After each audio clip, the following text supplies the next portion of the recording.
ಮಾಡ್ಲಿ ಬಿಡು ಮಾಡ್ಲಿ ಬಿಡು ಏಯ್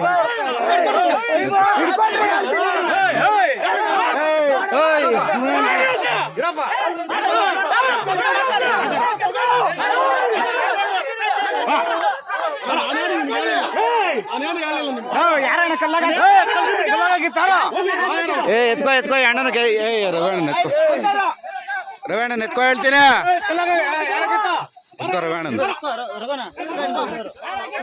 ಯಾರು ಹಾಕಿಲ್ಲ ಕಲ್ಲಲ್ಲಿ ಯಾರು ಹಾಕಿಲ್ಲ ಯಾರು ಕಲ್ಲಲ್ಲಿ ಹಾಕಿಲ್ಲ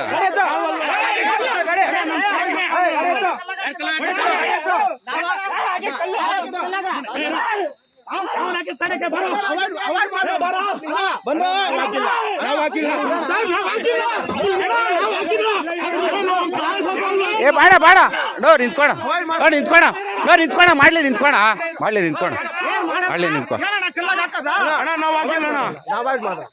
ತಾಯಿ ಸತ್ವಾಗ್ಲೂ ಹಾಕಿಲ್ಲ ಅಣ್ಣ. ಅಣ್ಣ ಬೇಡ ಬಿಡಿ ಅಣ್ಣ. ಅಕ್ರಮವಾಗಿ ತಾಲೂಕು ತಹಸೀಲ್ದಾರ್ ಇನ್ವಾಲ್ವ್ಮೆಂಟ್ ಆಗಿ ಸ್ಟೇಷನರ್ ಇನ್ವಾಲ್ವ್ಮೆಂಟ್ ಆಗಿ ಅವರೆಲ್ಲ ನಮ್ಮ ಮೇಲೆ ಇದು ಮಾಡಿ 50ರಿಂದ 100 ಜನ ಗುಂಡಗಳು ಕರ್ಕೊಂಡು ಬುಲೆಟ್ ತಗೊಂಡು ಅಟ್ಟಾಡಿಸಿ ನಮ್ಮನ್ನು ಹೊಡೆದು ಕಾಲಿಗೆ ಬುಲೆಟಲ್ಲಿ ಹೊಡೆದಿದ್ದಾನೆ. ಕಾಲು ಮುರಿದೋಗಿದೆ.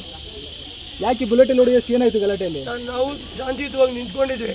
ಏಕಾಏಕಿ ಬಂದು ನೀವು ಹೆಂಗೆ ಮಾಡ್ತೀರಾ ಏನು ಮಾಡ್ತೀವಿ ಯಾರು ಅಡ್ಡ ಬರೋದು ನೀವೆಲ್ಲ? ಸರ್ಕಾರನೇ ನಂದು ಸಿದ್ದರಾಮಯ್ಯನೇ ಆರ್ಡರ್ ಕೊಟ್ಟಿದ್ದಾನೆ. ನೀವ್ಯಾರು ನಮ್ಮನ್ನು ಕೇಳೋದಕ್ಕೆ? ಸರ್ಕಾರ ಕೊಂಡ್ಕೊಂಡು ತಹಸೀಲ್ದಾರ್ ಕಾಸು ಕೊಟ್ಟು ಕೊಂಡ್ಕೊಂಡಿದ್ದೀವಿ.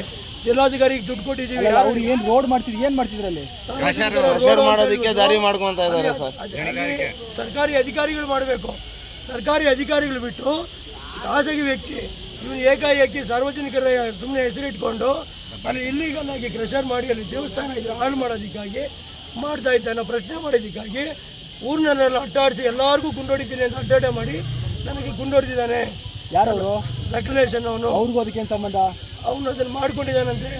ಓರಿ ನಾನು ಮಾಡ್ಕೊಂಡಿದ್ದೀನಿ, ಸಿದ್ದರಾಮಯ್ಯ ನನಗೆ ಕೊಟ್ಟಿದ್ದಾನೆ, ಜಿಲ್ಲಾಧಿಕಾರಿ ಕೊಟ್ಟಿದ್ದಾನೆ, ತಹಸೀಲ್ದಾರ್ ಮೇಡಮ್ ಲಂಚ ತಗೊಂಡು ನನಗೆ ಕೊಟ್ಟಿದ್ದಾರೆ, ಎಲ್ಲ ಕೊಟ್ಟಿದ್ದಾರೆ. ಸ್ಟೇಷನರ್ ಲಂಚ ಕೊಟ್ಟು ನಾನು ನೀವು ಇವತ್ತು ಅವ್ರು ರೋಡ್ ಮಾಡ್ಬೇಕಾದ್ರೆ ಅಡ್ಡ ಮಾಡಕ್ಕೆ ಹೋದ್ರೆ? ನಮ್ಮದು ಜಮೀನಿದೆ, ನಮ್ಮದು ಜಮೀನಿದೆ. ನಾವು ಕೇಳಿದ್ವಿ ಯಾವುದೇ ರೀತಿ ನಮ್ಮ ಜಮೀನು ಇನ್ನೂ ಪೋಡಿ ಆಗಿಲ್ಲ, ಯಾವುದೇ ರೀತಿ ರೋಡ್ ಮಾಡಬೇಡಿ ಅಂತ ನಾವು ಕೇಳಿದ್ವಿ ಅಷ್ಟೇ. ಏಕಾಏಕಿ ಎಲ್ಲರ ಮೇಲೂ ಗುಂಡು ತೋರಿಸಿ ನಮಗೆ ಲಾಸ್ಟಲ್ಲಿ ನೀನೇ ಮಾಡಿದ್ದು, ನಿನ್ನಿಂದಾನೇ ಇವೆಲ್ಲ ಆಗ್ತಾರೆ. ನನಗೆ ಕಾಲಿಗೆ ಹೊಡೆದಿದ್ದಾನೆ.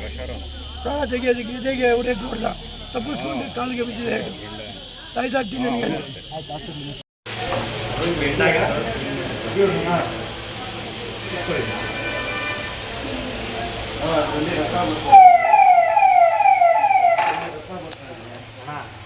ಅದು ಇದಾಗಿದೆ ಸ್ವಲ್ಪ ಅದು ಬರಬೇಕು ವಾಪಸ್. ಅದು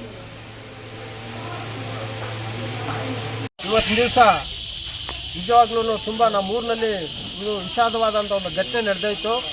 ಸುಮಾರು 1:15 ಗಂಟೆಯಲ್ಲಿ ಏನು ಕ್ವಾರಿ ಇದ್ದ ನಾವು ಪ್ರತಿಭಟನೆ ನಡೆಸ್ತಾ ಇದ್ವಿ.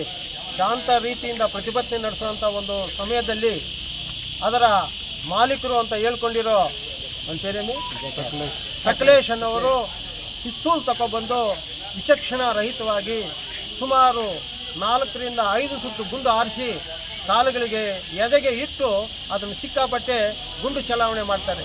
ಅಲ್ಲಿರ್ತಕ್ಕಂಥ ಸತ್ಯಾಗ್ರಹ ಕೂತ್ಕೊಂಡಿರ್ತಕ್ಕಂಥ ಜನ ದಿಕ್ಕಾಪಾಲಾಗೋಡುವಂಥ ಪರಿಸ್ಥಿತಿ ಬಂತು, ಉದ್ಭವ ಆಯಿತು.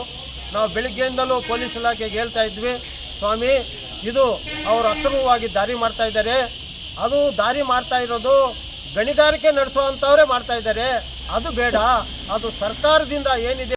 ತಹಸೀಲ್ದಾರ್ ಮೇಡಮ್ನವ್ರಿಗೂ ಮನವಿ ಮಾಡ್ಕೊಂಡ್ವಿ, ಇಒನವ್ರಿಗೂ ಹೇಳಿದ್ವಿ, SIನವ್ರಿಗೆ 5ರಿಂದ 6 ಸತಿ ಫೋನು ಮಾಡಿದ್ವಿ. ಎಲ್ಲ ನಮ್ಮ ಫ್ರೆಂಡ್ಸು ಸಹ SIನವ್ರಿಗೆ ಫೋನ್ ಮಾಡಿದ್ರು, ಯಾರೂ ನಮ್ಮ ಸಹಾಯಕ್ಕೆ ಬರಲಿಲ್ಲ. ಇವತ್ತು ದಿವಸ ಯಾರೋ ದುಡ್ಡಿನ ಅಮಲು ನೆತ್ತಿಗೆ ಕಿತ್ತಕ್ಕೆ ತಲೆಗೆ ಏರ್ಸ್ಕೊಂಡಿರೋಂಥ ವ್ಯಕ್ತಿ ಬಂದು ಇವತ್ತು ದಿವಸ ನಮ್ಮೂರಿನ ಅಮಾಯಕ ರೈತರ ಮೇಲೆ ಇವತ್ತು ದಿವಸ ದಾಳಿ ಮಾಡಿದ್ದಾನೆ, ಗುಂಡು ಹಾರಿಸಿದ್ದಾನೆ ಅಂದರೆ ಇದು ನಿಜವಾಗ್ಲೂ ಇದು ನಮ್ಮ ಊರಿನಲ್ಲಿ ಕಾನೂನು ಇದೆಯಾ? ಕಾನೂನು ರಕ್ಷಣೆಯಲ್ಲಿ ನಾವು ಬದುಕ್ತಾ ಇದ್ದೀವಾ? ಒಬ್ಬ ಸಭ್ಯ ನಾಗರಿಕನು, ಒಬ್ಬ ರೈತನು ತನ್ನ ಪರಿಸರವನ್ನು ಉಳಿಸ್ಕೊಳ್ಳೋದಕ್ಕೆ ಏನಾದ್ರೂ ಅನುವಾಗುತ್ತಾ ಅಂದರೆ ನಿಜವಾಗ್ಲೂ ಆತಂಕಕಾರಿ.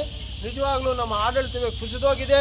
ಯಾರು ದುಡ್ಡಿದೆ, ಯಾರಿಗೆ ಅಧಿಕಾರ ಇದೆ, ಯಾರು ಆ ಅಧಿಕಾರಿಗಳ ಶಾಹಿಯ ಒಂದು ಒತ್ತಾಸೆ ಇದೆ.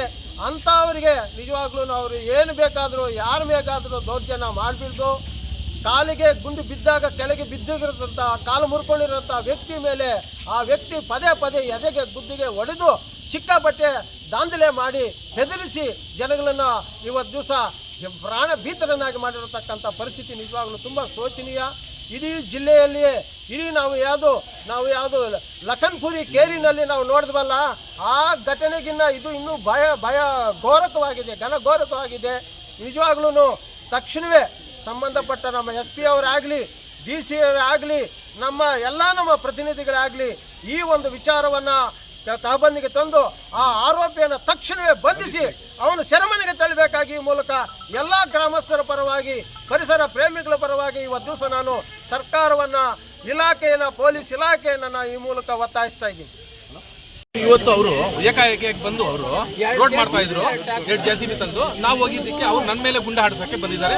ನಮ್ಮ ರೈತ ಒಬ್ಬ ಯಾರು ರವಿ ಅಂತ ಅವ್ನು ಗುಂಡ ಹಾಡ್ಸಿದ್ದಾರೆ ಸರ್. ಇದಕ್ಕೆ ಬಗ್ಗೆ ಅವ್ನಿಗೆ ಅರೆಸ್ಟ್ ಮಾಡ್ಬೇಕು ಸರ್, ದಯವಿಟ್ಟು. ಅವ್ನು ಎಷ್ಟು ದೊಡ್ಡ ಹೊರಟೋಗಿದ್ದಾರೆ.